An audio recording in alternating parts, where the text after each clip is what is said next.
Okay, I can't lie. I remember trying to watch this show like 7 years ago when it first came out, and for some reason, I couldn't stand it.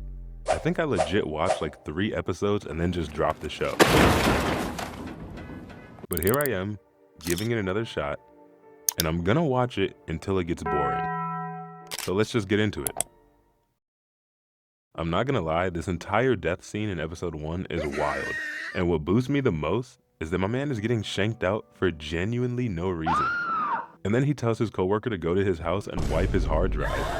And his biggest regret is clearly like dying a 37-year-old virgin.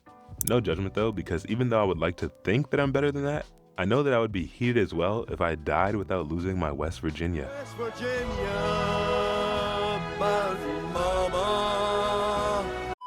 Oh my lord, man. This guy just said the only time I lost my cool was when I crapped my pants in grade school.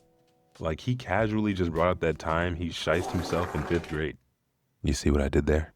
I really don't remember this show being funny like this though. Okay, I'm starting to remember that he gets ultra broken super fast in a way that's almost boring. But I'm not bored yet.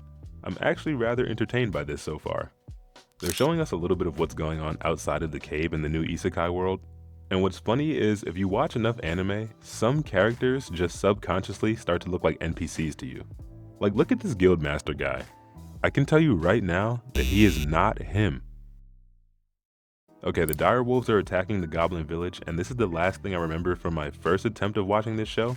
And I will say that there's an interesting mix of humor and unfiltered violence in this series. Like this dire wolf just got straight up decapitated in front of his family. Yeah, but for what it's worth, this show is not nearly as boring as I remember thinking it was. I might have been tweaking.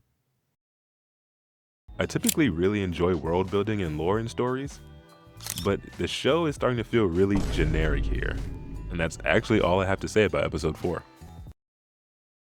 Alright, episode 5, Kaijin is kind of a real one. He pieced up the minister like Prime Mike Tyson.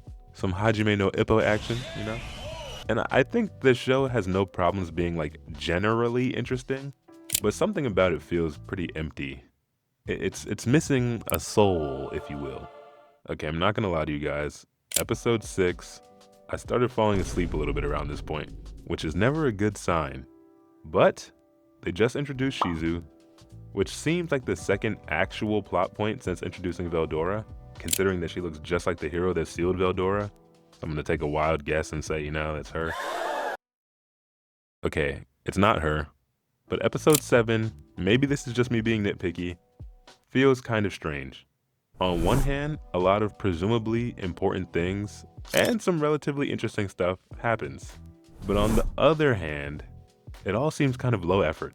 Like we get a brief backstory on Shizu, and don't get me wrong, I'm completely cool with brevity. In fact, I usually prefer it.